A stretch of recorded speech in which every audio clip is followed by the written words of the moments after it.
La classe de CM2 de l'école Jean Moulin souhaite organiser une sortie au zoo. Le coût total pour 28 élèves est de 700 €. Combien chaque élève doit-il payer si la somme est divisée équitablement?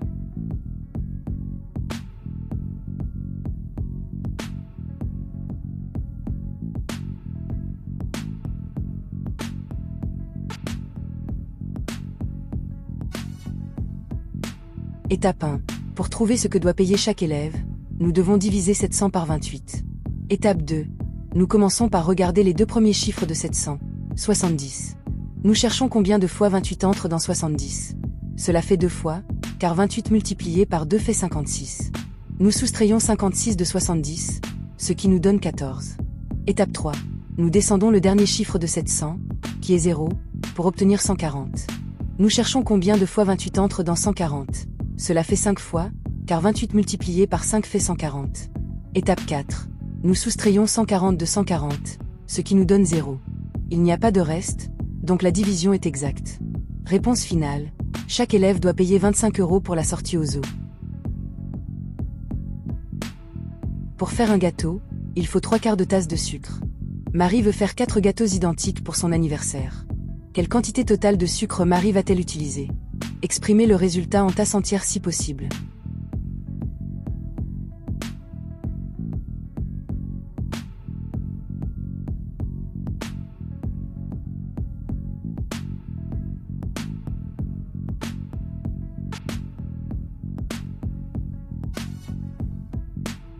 Pour préparer 4 gâteaux identiques, Marie doit multiplier la quantité de sucre nécessaire pour un gâteau par 4.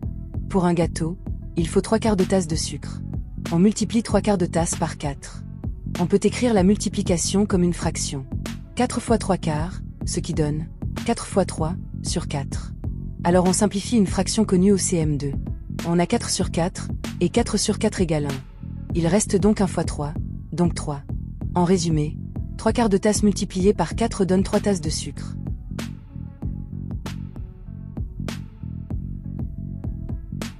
Le terrain de sport de l'école est un rectangle. Sa longueur mesure 60 mètres et sa largeur mesure 25 mètres. Les élèves doivent courir autour du terrain pour s'échauffer. Question. Quelle distance totale un élève aura-t-il parcouru après avoir fait 5 tours complets?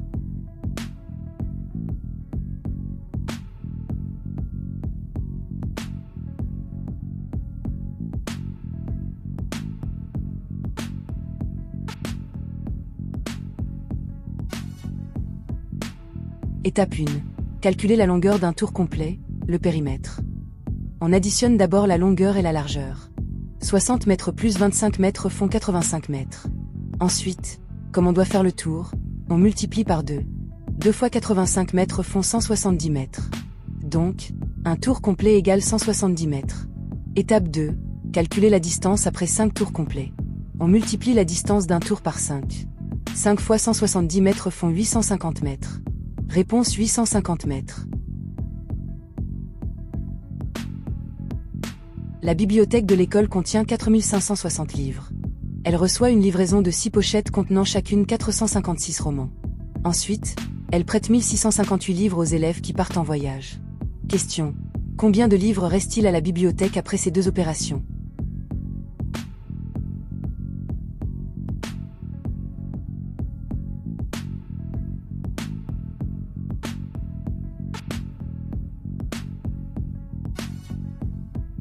Nombre de romans reçus dans la livraison. Il y a 6 pochettes. Chaque pochette renferme 456 romans. Pour connaître le nombre total de romans livrés, on multiplie le nombre de pochettes par le nombre de romans contenus dans chaque pochette. 6 fois 456 donne 2736 romans. Total des livres après la livraison. Avant la livraison, la bibliothèque possédait 4570 livres. Après l'arrivée des romans, on ajoute les deux quantités. 4570 plus 2736 donne 7290 livres au total. Prêt aux élèves qui partent en voyage. La bibliothèque prête alors 1658 livres. On retire donc cette somme du total disponible. 7290 moins 1658 donne 5638 livres. Livres restant à la bibliothèque. Après la livraison et le prêt, il demeure 5638 livres dans la bibliothèque. Le train part de Paris à 14h35 30 secondes et arrive à Lyon à 16h50 45 secondes le même jour. Quelle est la durée totale du voyage?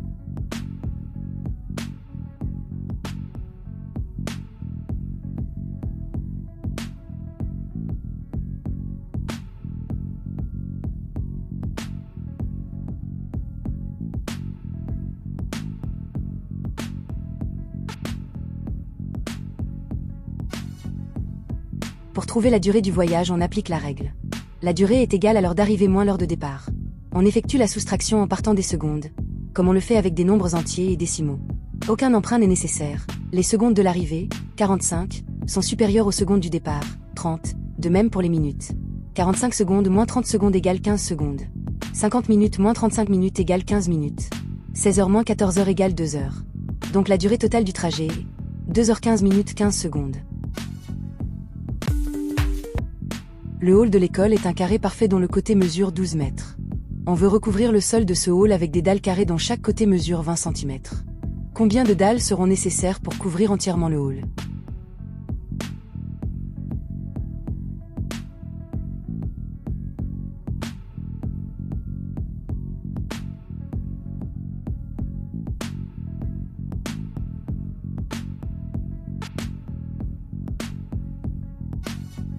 Tout d'abord, on va convertir les mesures dans la même unité.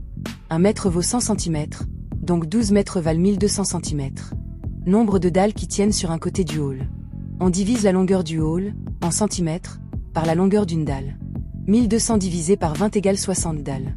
On sait que la surface d'un carré se calcule en multipliant la longueur d'un côté par elle-même. 60 fois 60 égale 3600 dalles. Il faut donc 3600 dalles, de 20 cm de côté, pour recouvrir le hall de 12 mètres de côté, sans découper aucune dalle.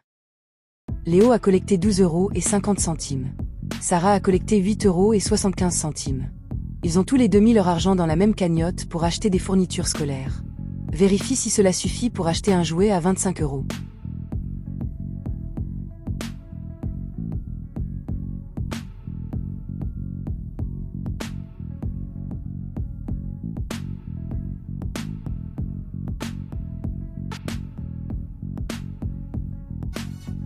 Pour vérifier si la cagnotte des deux camarades suffit à acheter le jouet, on procède ainsi. Montant de Léo, 12,50 €. Montant de Sarah, 8,67 €. Total de la cagnotte, on additionne les deux montants. 12,50 € plus 8,67 € donne 21,25 €. Prix du jouet, 25 €.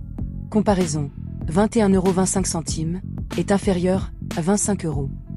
Manque, il faut encore 3,75 € pour atteindre le prix du jouet. Conclusion, la cagnotte obtenue avec les contributions de Léo et de Sarah ne suffit pas à acheter le jouet à 25 €, car il manque 3,75 €. À partir des informations suivantes, réponds aux questions. Nico a lu 45 pages, Léa 38 pages, Tom 42 pages et Sophie 45 pages. Qui a lu le plus grand nombre de pages? Combien de pages le groupe a-t-il lu en tout? Quelle est la moyenne approximative par élève?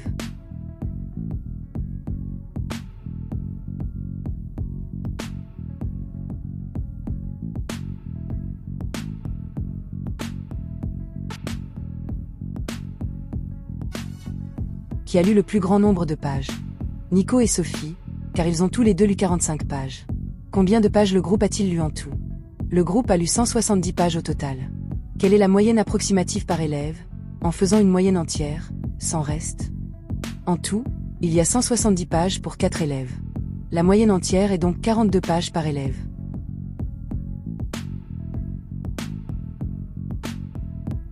Dans un magasin, un vélo coûte normalement 150 €. Il y a une réduction de 20% pendant les soldes. Combien d'euros correspond cette réduction? Quel sera le nouveau prix payant pour le vélo?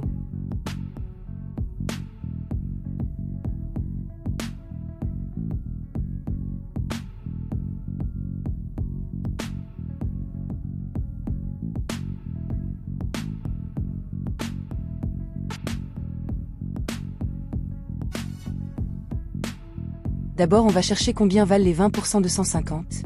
20%, c'est un cinquième. Donc on calcule, 150 divisé par 5 égale 30. La réduction est de 30 €. Nouveau prix. On retire la réduction du prix normal. 150 moins 30 égale 120. Le nouveau prix du vélo est 120 €.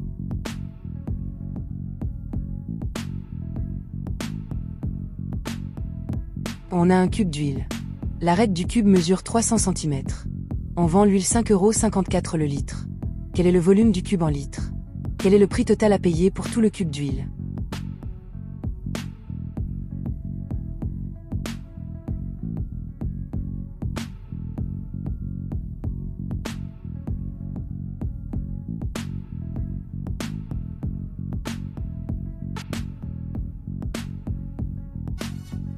Volume du cube.